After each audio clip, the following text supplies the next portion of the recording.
the Northern Air Heat and Refrigeration Studios. It's the Bubba the Love Sponge Show. I don't know that I've ever had Rob Schneider on before in all the years of me being in radio. I don't believe so. I don't know that I have. What's Rob thinking finally doing our show? Big time guy like him. Stand by. I wonder if he's ever even heard of Bubba the Love Sponge. Oh, well, I mean, that's a weird question to ask off the bat. I'm not gonna. Have you heard of me? I'm not going to ask him that, but I mean, I wonder if, he's probably heard of me and my bad reputation. Or maybe he's not, you know. Hopefully he hasn't Googled you. Yeah. Hopefully he didn't Google me. Hey, Rob, hello, it's Bubba. I'm Googling you. What's up, Bubba? Rob, don't Google me. Please, don't Google me. I've had to have done your show before. How do I not? How did this not happen? Yeah, like through all the when we worked for Howard and we did all that, I can't understand how I would never have had a big time. I've had Chris Rock on, I've had Adam on, I've had all your ancillary guys on. I just haven't had you on. Well, I hope they all put in a good word for me. Well, Adam was like, in fact, Adam wouldn't even go on the show until we promised to have you on 3 times. He's good that way. He's good that way. Man, Adam Rob has made you a lot of money, has he not? Yeah, he's like that. You know that Willy Wonka gum that like keeps the flavor keeps going forever? That's Adam. Everlasting gobstopper. Now, when everlasting gobstopper. Thank you. Yes. There's something most of your listeners just went, what? Exactly. No, but like, what was the very first? And does it always go, Rob, like where Adam makes is he the guy that makes the decision as to who gets to be in the film, or you guys just always worked well together and the executive producers put you together? Like, how did that go down? Because it happens, obviously. Well, I tell them, listen, I have all the evidence for all the years I've known you, and do you want me to hide it away and keep it hidden, or do you want to put me in the next movie? That's how it goes. He's like, listen, I got a few D pics on you, Adam, when we were nothing, and so I need to be in every movie, you know. No, we have a good time together. You know, the thing about it, it's like, because I remember like not that long ago, but like we were doing a movie in Hawaii, like a 51st Dates, and I was like, dude, you can get Nick Nolte for this, you know. I was telling him not to hire me. Like, look, don't hire me for this. And he said, and he eventually did hire Nick Nolte, like with us on a ridiculous the first Netflix movie 6 years ago. Nick, I heard Nick's a little. Rob, I heard you're far easier to deal with than Nick Nolte. Well, that's the whole point. It's like if you're trying to do a comedy, you don't have to sit there and explain to somebody what's funny, why it's funny. And also, the main thing is if it's not working, if you've worked with somebody before who can also feel like a scene is not working, they can adjust it and get it to work. And more importantly, if something is working really well, they can make it to work incredibly well. And so that's the kind of trust. And at the end of the day, you're trying to get laughs from an audience. And so you want to know that there's some guys who'll do whatever it needs to happen to get those laughs. I remember I would just do stuff to make him laugh. Like in that 51st Dates movie, just to make him laugh, I just had, the prop guy roll a joint and I put it in my ass crack. But like, and then he's laughing, but the next thing you know, he keeps it in the movie. So it's stuff like that. Were you doing it? Were you smoking joints Stevie Nicks style? Did you ever hear the big urban legend about Stevie Nicks? No, I no. What is that? Now hold on, you're a big time, movie star, and travel in those really cool circles. You never, and supposedly this is true. Like you can Google it or whatever. But Stevie Nicks was so addicted to cocaine when Fleetwood Mac was really touring that she burned out her nose. And so she had a person that she paid like $50,000 or $60,000 to go on tour with her, and they would use a straw and blow the cocaine up her, anus. Well, that sounds like a good job.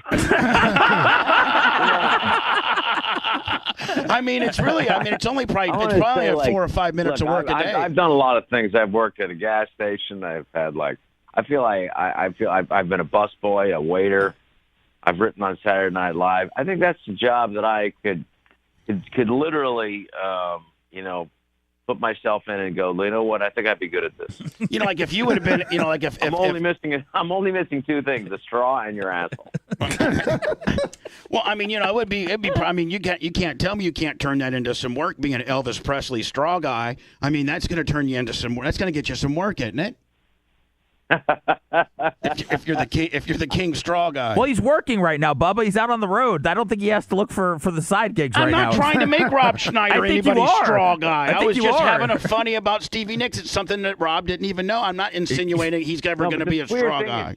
You just assume I don't know Stevie Nicks and I'm not going to see her someday, and now that's going to be in my head the next time I see her. And you know what, Rob? You don't even have a hair on your ass if you don't say, "Hey, Stevie, did you really have a straw person?" That's all you got to say.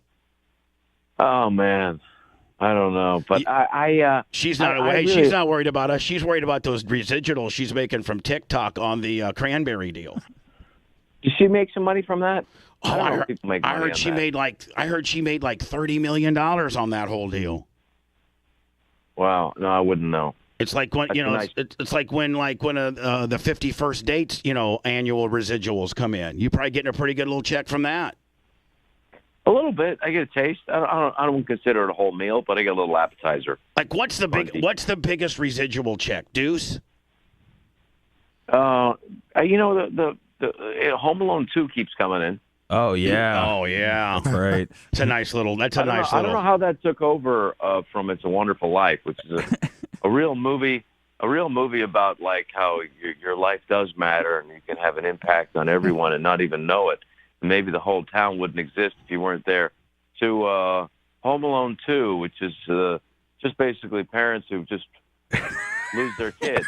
I mean, but Home Alone 2, when that check comes, Rob, when that check comes in, Rob. Well, December and January has got to be nice when you check the mail. Yeah, when do these checks usually come in, Rob? Like December, January? Not that I keep track of this, but December 18th. I don't care, though. That's not why I do it. Rob Schneider books all family holidays after December 18th because he's absolutely loaded after Home Alone 2. But, Bubba, I don't want people to think that's the reason I'm in show business. No. Money or fame. Your wife goes to the mailbox. Don't interrupt me, Bubba. This is our first time together. I'm trying to get a joke in here. Get it in. I'm so sorry. I'm so sorry. No, I'm just saying I don't want people to think I just do it for the money or the fame or for the jobs with straws. See, I was trying to get us back in there, Bubba. No, I know. You do it for the pure art form, do you not? Just the pure art. It's funny, though. When you first start, though, I mean, it's just like, they're paying me $25? Oh, my God. I'm working at a fish and chips and doing comedy, like, between shifts. It's amazing. And then, you just after a while, and then you start making some real money. It's just unbelievable. I remember, like, because Adam Sandler and I were first, David Spade, and we were first on Saturday Night Live. I think we were making $750 a week. At Saturday Night Live, nonetheless. Yeah, try to live in New York, even in 1990, on $750 a week. Good luck, pals. Now, were you guys all rooming together? Were you guys, all roommates? Well, I mean, in L.A., we were basically not roommates, but we lived pretty close together. We were just all trying to make it, and we kind of knew we were going to make it, but we didn't know how an exact route. I remember, like, I auditioned for like 1,000 things, and I said, you know what? I didn't get it. I'm not going to get any of this stuff, And that's when I finally, when you stop caring about it and just having fun with it, that's when it happens. Like with you, if you're having fun with your crew and you're feeling good, it's like things happen, and you go, you know what? That's what we should be doing the whole time. I've been arrested 3 times from this show and put on trial 3 times because of this show. For what? No, Rob, I've been on trial, a jury trial 3 times for this radio show. Defamation of character, killing a hog. We had Bubba's Roadkill Barbecue where we had pork chops from a hog. It was just yeah. That's not what Google says. I know it is. It is being in the public eye. I remember like Norm Macdonald explained to me one time, Bubba, and you'll totally relate to this. I was just talking about how mean, like the press were on a particular job that I was doing at the reviews, and it was just laughably mean. And Norm just said, "Hey, the truth of the matter is this: when you enter the arena, the people in the stands will hate you." And it's like, whoa, that totally makes sense, because at the end of the day, people want to do what you're doing. It's fun. Tell us You got your about own show, man. That's amazing. tell us about the know? movie you made, Wild Cherry. How about Wild Cherry? Tell us about that. when the Wild Cherry check comes in, is that disappointing day compared to Home Alone 2? Yeah. Obviously, you're Googling me. I don't know, man. My youngest daughter was in that, and it was like one of the things she wanted to do that, and I said, okay, but like just because. Here's the thing. I remember I was doing a movie one time that I won't mention, and I remember the producer took his name off it. He's a famous producer. He's the guy who directed In the Bedroom, and you can look that up if you want. And I called him. I said, "Listen, asshole, you took your name off this. I can't take my face off this." I said, "You have I said you talked me into doing this, and now you're just abandoning me." And it happens sometimes. With all the best intentions, you could you make a movie and you hope that it works out okay, but you never know, because it just has to be. You could screw up a movie, and in the casting in the writing of it, in the casting of it, in not having enough money, and having maybe too much money, in the editing, in the music, in the mix, in the color timing. There's so many ways to So whenever there's a movie that came out pretty good, it's a minor miracle. It really is. So, but the thing is just, it's having fun. That's why I like live performing, is that, I can control that. I feel like I got that. And that's where I started. So, Chris Rock years ago said, you got to go back and do stand-up. You could be the best at it. And I was like, wow. Well, if he thinks so, maybe I should do this. And he leaned over and said, I don't know, Chris, man. I don't know if I want to go back on stage again. He said to me, and he leaned over and said, you know what I think? And I said, what? I think you don't like money. And then you did Big Stan. Yeah, a Big Stan's a good one, buddy. Have you seen that? No, I've not seen it, but I've heard. I know of it. Probably my favorite movies that you've been in. If I was just to be honest. No, let's get back. Don't I know? Yeah, everyone knows those ones. Big Stan's a good one, man. Big Stan's a movie that was originally called Unrapeable. No, for real. For real. It was originally called that, and they're like, maybe they won't release it. We do that. But it's about a little guy who goes to prison. They redid it with Kevin Hart and Will Ferrell. And Will Ferrell called Breakout or whatever. Get Hard, I think. Get Hard. Yeah. Get Hard, yeah. But mine is better, and it's really good. Now, is the real money the animation deal, Rob? I know you've been in a bunch. I used to do. It's kind of fun to I swear to God, Bubba, if you take a look, it's like some of the ones that I had some people call me that I started doing. I stopped doing them, but they were so. This one called Frog Kingdom was so terrible. It was fun to try to make it funny, but have nothing to do with what the Chinese original animation is, and it's too inside for people to enjoy, and if it has your name on it, I guess. So I stopped doing that kind of. Yeah, but some of those obscure animation ones. The Reef 2, that had to be good. So the Reef, I did 9 voices on that thing because it's fun. Oh, again, you probably made more money on the Reef 2 than you did Home Alone 2. No. Oh, There's not as much money in those things. No, but it's but those. If you grew up as a kid and you're and you did every voice in Casablanca, there's a guy that's called Pino. That he talks like this, and he was in 20,000 Leagues Under the Sea, and it's fun to so I'm like me, and all we did with these voices, and then you just try to find fun things to do them in, and it's been it is what it is. It's been fun. I didn't really have any career plan. You just do what's kind of fun and what's offered to you, and I'm always amazed people are willing to pay to do something. And then it said, I got in a couple of movies that were where I was the lead, which is fun, and I'm about to start a new one out in Arizona next month, and it's been fun. I think I don't want you to get mad at me, but I think you got it all wrong, buddy. I think you just need to work. I think you just need to work the merchandise tent at one of your daughter's concerts, and you'll be set for life, buddy. That's all you got to do. Just start getting a cut of her merch, and you're good, buddy. I know. I'm happy for her. It's funny though, because some of the things I told Elle King, she's such a sweetheart.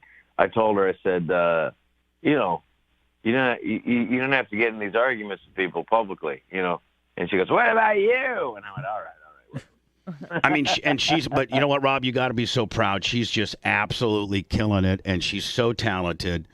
And you had nothing to do with her talent. I mean, she's not an actress. I mean, she's just a very, very talented person. You got to be so proud of her. Yeah, I am. I just want her to enjoy herself because it's, that show business has got its. You probably know this, Bubba. Show business has its ups and downs. Oh, it's the worst. And with the advent of every white trash being able to have a distribution method like Facebook and stuff, you're done. You're done. Well, you got the real talented people find a way to keep going, and But for me, it's about you got to enjoy yourself as much best as you can, and it's really a culture of destruction right now, which is really they just want to. We have to get over this little hump. And, we have to get over this cancel hump. Like, what happened to Shane? It's just like we all have had past. We've all done stuff. Some of it's been documented. It was a different. Yeah, it's a different era. Forgiveness in a culture. Where, I mean, I'm one of the guys who stood up for him. I think it was me and Norm, but like I think you should reference what this is. It's Shane Gillis, who's a guy I don't know, never met him, but he said some very unlikable, hateful things, and but it was it was like sometimes you're doing a bit and it goes wrong. Right. The difference was sometimes, but I was doing bits, but the thing was nobody was digging through and finding something. Like you look on Twitter yesterday or the day before, and you go like, well, somebody found something from 1976 at an Eric Clapton concert. I'm like, whoa, you got to be really digging to find stuff. And then, it's a horrible thing that Eric Clapton said. And I've never heard of the term wog before, but I guess it means something really bad in England. But it's, and then my favorite though of this, Bubba, was, if I can call you Bubba. Absolutely, Can Rob. I call you Bubba? Please. Well, Bubba, they found something from John Wayne in 1972. He's been dead since 1979. At what point? He was just talking about how one of his little cowgirls might want to get roughed up a little bit. I think, wasn't he? I know that I would have liked to have found, but no, they found something of him saying something drunk when he was at USC in 1972. Right. And it just, it's like trying to judge somebody from a different century, because it is a different century now. There is no more second chances. It's instant cancel. You make up. There's no such things of making mistakes or saying something stupid out of context or in a comedic type setting. We had who did we have on yesterday? Dana White. Well, no, not Dana White. Our boy, Norm. Oh, Nick DiPaolo. Nick DiPaolo. We had Nick DiPaolo on, and Nick was just like, you really just, back in the day, the world of the comedic, stand-up world of comedy, improv would be where you could say the most tasteless stuff, and it was not out of bounds because it was within the forum of comedy. And now you just really can't. You really got to watch what you say. You just can't be like a Red Fox or a Eddie Murphy or a George Carlin. You really have to. You have to be scared about what you're saying. I'm in my own bubble, so I don't really know. I don't hear everything, but I remember the first time there was one of the comedians from Saturday Night Live, Morgan, what's his face? Tracy Morgan, was somebody quoted some joke of his out of context of his performing it, and it was outrageous, but if you hear him perform it, it's hilarious, but if you quote it, it's like with the Lenny Bruce trials. I don't know if your audience. Yeah, I'm very familiar with that. He's comedian died in 1966, but he was the guy who broke the censorship, or at least the censorship laws changed after he died, after he OD'd. And so anyway, so we had I didn't realize there was an era of freedom that's that era's closed, But I think if people come to see you, you have to just hopefully you have enough fans to weather the storm. And truthfully, the cancel culture isn't as big as they. But then you see guys like Louis C.K. who's listen, you guys can think whatever you think about me. I like Louis C.K. I have such a great. I do too. I have nothing but respect for Louis C.K. And he established a great following, and he really doesn't need mainstream media. He can make it and fill a decent sized rooms on his own. So hopefully other people can do that. Louis C.K. is a genius, and Louis C.K. like a lot of artists, and there's no. the idea that we're looking for perfect people, this whole, to use the overused term virtue signaling, it's like, I'm good and these people aren't, therefore I'm better than these people. It's a waste of time. It's a waste of energy. And even talking about it now, I feel like it's a waste. I mean, I do too. It's kind of bringing me down. It's kind of screwing my buzz up a little bit. I know. I wish, nothing but the best for people. And, I think Louis C.K., you can say what you want about him, but, he did ask these. I have no problem with Louis C.K. You know? I have no problem with him. Yeah. So, but anyway, I mean, the thing is, what is, he didn't get arrested. There was no charges. He was just, he was just charged in the court of the big tech companies. He was, in the court of Twitter.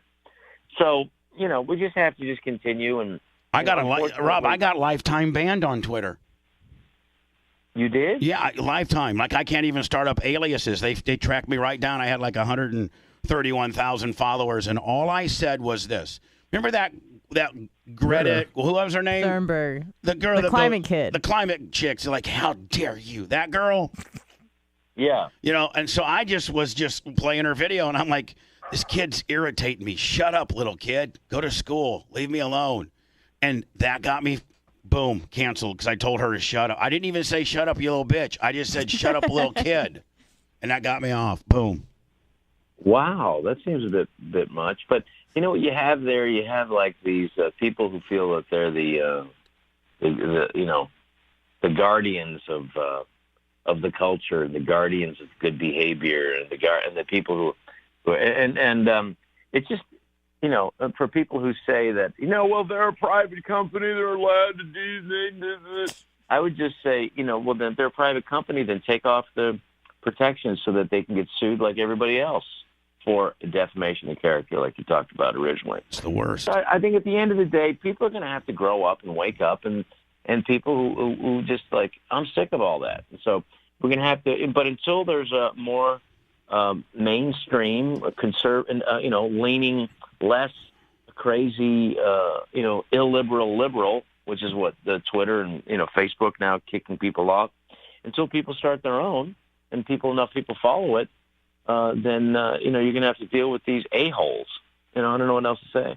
Rob Schneider, King Center tonight in Melbourne, Capitol Theater Saturday in Clearwater. Melbourne. I'm working all the big cities, Bubba. Melbourne. I mean, Melbourne, Clearwater, Florida. Lake City, maybe a Sunday show in Lake City, and then we might wrap it up in Macon on Monday.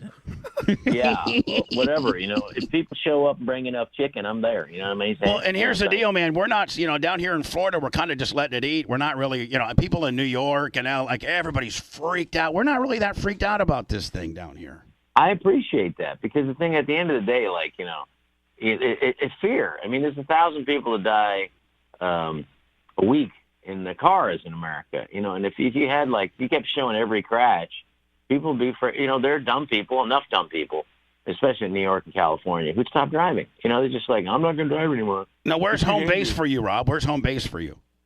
I left the Siberian gulag by the beach, California. I couldn't take it anymore. And so I'm in the desert version of Florida, Arizona. Yeah. I like it.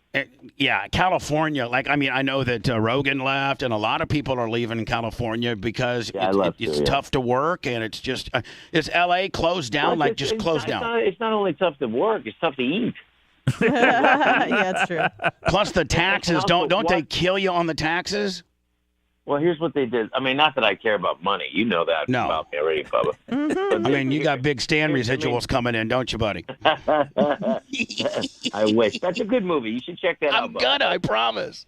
If you don't laugh your ass off at that, we can't be friends. I mean, I just want a quarter of your Waterboy check. That's all I want, buddy. I mean, that's gotta be a big check. So what they've done in California is they've raised the taxes retroactively from 13.3% for people in my tax rate and your rate to 16.8% retroactively to January of last year.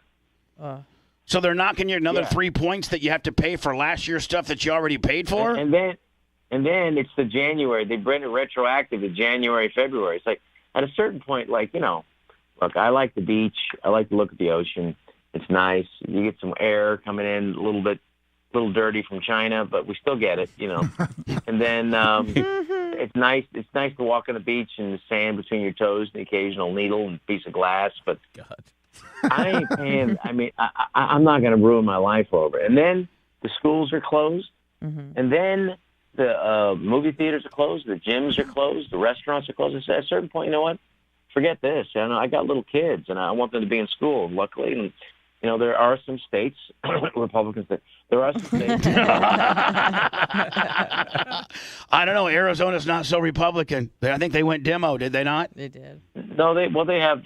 They kind of went. There's enough a-holes like me from California moving there, but unfortunately, you know, unlike they're voting like they're still in California. It's like, hey, dude, that's what you left.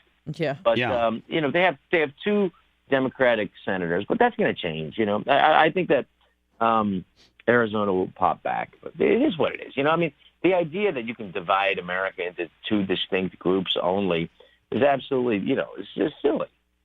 But I'm not here to talk about that. I'm here to talk about my Capitol Theater show Saturday, January 23rd.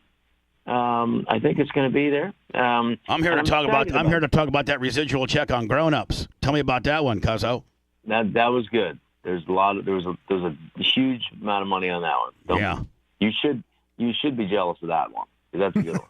Is that the biggest one, or is Home Alone 2 still the biggest? You know, mail. As we had Richard Marks in here one time, and he called it mailbox money. Oh yeah. And a lot of people call it that. No, it's so much. I just put it in a pile and sleep on it. Hey, start buying a bunch of Bitcoin with it, buddy. Right? I call it pillow money. You know what I mean? I just put it in my pillow and sleep on it. You know, that feels good. I'm comfortable. You just spread your money on like you're in Vegas. You just put all this money, and then you and your wife just make love on top of all your money. I don't know, but you know, that's what started this whole Rona thing. You know, people having sex on money. That's my opinion. That's what they did over in China. They started having sex with the money. Next thing you know, the world got the Rona. That's my opinion. It belongs to me. I own it, and it's one of my theories, and you can have that theory if you want. Rob Schneider, Melbourne tonight, Capitol Theater tomorrow. Rob, we'd love to have you back on anytime, buddy. Anytime. Well, thank you, and hang in there. And you should get back on the when they get a conservative Twitter, jump on there. Don't be afraid. Yeah, well, I'd love to be on there. You know, I'd love to be on. Just don't Google me, Rob. Bubba the Love Sponge. Do not Google me. Just judge me by this unbelievable conversation. Watch Big Stand, and then we'll talk again. Yeah, you know what? How about I do a Big Stand book report? I'll have you on in a few weeks, and I'll give you a full-blown, you know, like Siskel and Ebert deal of Big Stand. It's a movie that could never be made again. I know they tried it with Will, but like it ain't as good. You know, I God bless Will and Kevin Hart, and thank you for whatever monies you gave me, but this is a better movie. Okay, I wish you all the best, Bubba. Hold on, hold on, Rob. Real quick, breaking news. I just got a picture of your wife. Oh yeah. Holy crap! Wow. Patricia? Yeah, she's hot. Whoa. Sorry, Rob. She's a very beautiful wife. She's lovely. I'm not trying to be creepy or nothing. I'm just saying. Too late. Yeah. Wow. I mean, now, Rob, don't take that as a creepy deal. I think your wife's just very attractive, very, very attractive. No, she's lovely. She's as beautiful as she is. She's brilliant. You know, so that's the problem. Oh, she's smart. I was looking for beautiful and dumb because that's what I am. Beautiful and dumb. There's just one picture. She's got like this white turtleneck on, and you might want to. I mean, woo, it's a good picture, my friend. Well, I wish you the best. Hey, Bubba, you take care of yourself, man, and check out that movie. And you keep Googling whatever you need to. Listen, I'm going to check out that movie, and I'm going to have my guy call your publicist, and we're going to have a little book report on it. Yeah. No, you'll dig it, man. It's I think one of the best movies of the last decade. And I will not fret over your hot wife ever again. I'm sorry for being disrespectful. All right, bud. No worries. But Capitol Theater, so I'm going to be Thursday. And where is that? You're not at Capitol Theater on Thursday. You're there on Saturday, Rob. Oh, Saturday. Sorry. Yes. You're at the King Center tonight. You're at the King Center in Melbourne tonight. And they gave you Friday off to travel across our white trash state and to get to Clearwater by Saturday. Is that true? Yes. How do you know so much about this? Okay, all right. Got your booking schedule right here. In Clearwater. You're in Clearwater on Saturday. Aha. Okay. So that means I'll do- where's the that means place? you got Friday night off, which means you could get into some Yeah. really shady stuff here in Tampa, Florida on I'll be Friday. in Fort Lauderdale Friday. Oh, he's in Fort Lauderdale on Friday. I'm Yes. sorry, I missed the that. one. Broward Center, right? The Broward Yes. Center. Yes. Correct. Yeah, It's a Rob. good show. Rob it's a good Schneider show. says I'm not going to Florida and doing 2 cities in 3 days, bitches. Come on, Rob. I'll do it. I'll do it. We'll talk to you soon, buddy. Thank you so much. Thank you for having me, Bubba. You guys take care. It's a pleasure. Thank you, Rob. all right? Thank you. Thanks, Rob. Again. Thank you, Rob. Take care. Bye now. What a great guy. Did I freak him out by fretting over Yeah. his Yeah. wife? Yeah, 100%. Sorry, Bubba. I had to send that to you. I knew you'd like Oh it. man. K-Man, can you apologize, Bubba? So sorry. Your wife's just so very beautiful. I mean, when a guy says your wife is You absolutely... didn't say that. Yeah. You didn't say that. You started making noises, You're like, and wow. you already had said your goodbyes, and Yeah, then you said your stopped goodbyes, and them. You're like, hold on, I gotta tell y'all. You go breaking news, and I thought something happened. I thought So you did got I. a text from somebody. Like Biden fell down Will the you steps. guys do the interview next time? Hey, Rob, hold I'll on. try my best. Oh, your wife got Bubba, this turtleneck. it was the best interview I've ever heard. Thank you for the bonus. The Bubba Radio Network will return after this.